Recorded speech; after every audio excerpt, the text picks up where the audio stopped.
MOON, that spells the stand. Show me a man or a woman alone, and I'll show you a saint. Give me two, and they fall in love. Give me three, and they'll invent a charming thing we call society. Give me four, and they'll build a pyramid. Give me five, and they'll make one an outcast. Give me six, and they'll reinvent prejudice. Give me seven, and in 7 years they'll reinvent warfare. Man may have been made in the image of God, but human society was made in the image of his opposite. Silent white light filled the world, and the righteous and unrighteous alike were consumed in that holy fire. A tall man of no age in faded peg jeans and a denim jacket. His pockets were stuffed with 50 different kinds of conflicting literature, pamphlets for all seasons, rhetoric for all reasons. Silent white light filled the world, and the righteous and unrighteous alike were consumed in that holy fire. He was no longer strictly a man, if he had ever been one. He was like an onion slowly peeling away, one layer at a time. Only it was the trappings of humanity that seemed to be peeling away. Organized reflection, memory, possibly even free will, if there had ever been such a thing. Baby, can you dig your man?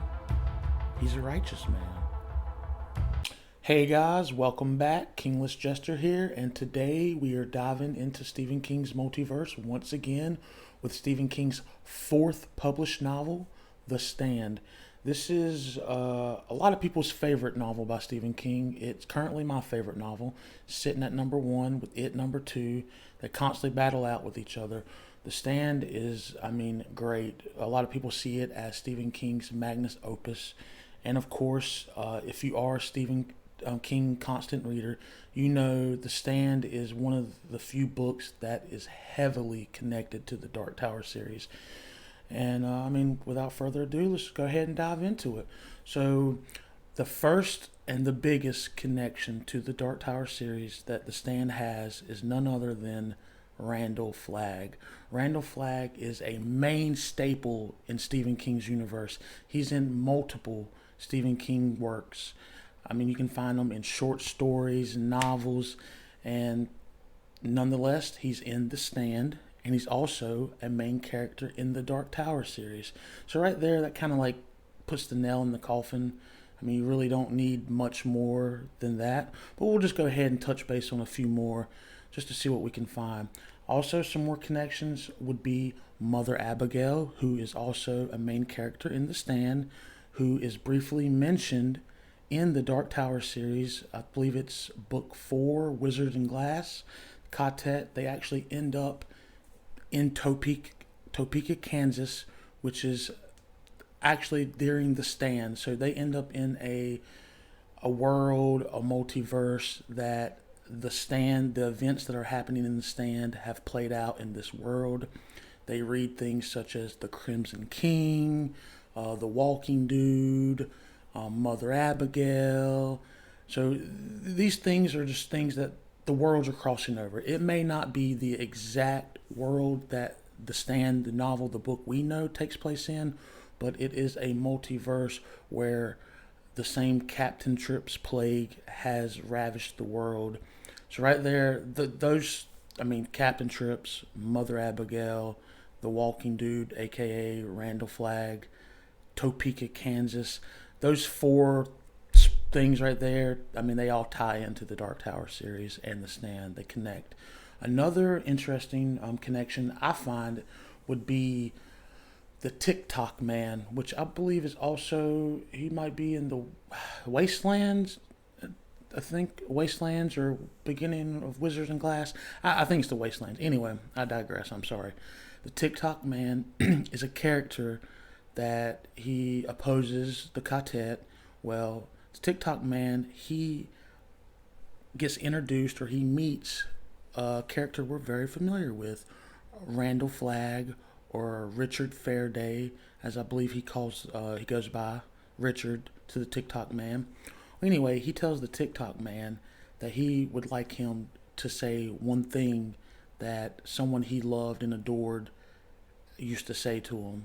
And this one quote is very prominent in The Stand, and it's said by none other than the Trash Can Man. This quote is, "My life for you." Trash Can Man, he continues to say this quote throughout The Stand as we get his point of view. He truly wants to give his life to the Dark Man, the Man in Black, Randall Flag.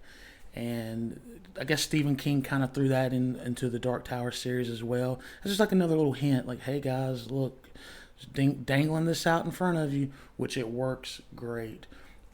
Those things right there, I feel like, are just, without a doubt, super hard connections. I mean, that's really all you need. One connection that's by no means hard, or it may not even be a connection. I would like to think maybe somewhere in the Stephen King multiverse it has a part or plays a part. But Mother Abigail, Fremantle, there's also a character in the book called the Duma Key, Edgar Fremantle. Which, I mean, these characters have the same last name. And I believe maybe even Duma Key, they might mention something about where Mother Abigail lives. Like, I think it's in Nebraska, somewhere up there, though. Anyway, it's just, who knows? It could be. I mean, maybe if you dove deep enough, you could find some more connections with that. I think that's quite interesting, though. But at the time point, I think that those are the biggest connections to the Dark Tower series. Alright guys, I think that's it. If you like the video, hit that like button. Feel free to subscribe. Please comment below if maybe I left a connection out, or if you have a connection that I possibly just wasn't thinking of. This will do it for episode number 4 of Diving Deep into the Stephen King Multiverse. Episode number 5, we'll be diving deep into the Dead Zone. It's going to be a good one, guys. Can't wait. Until then, peace.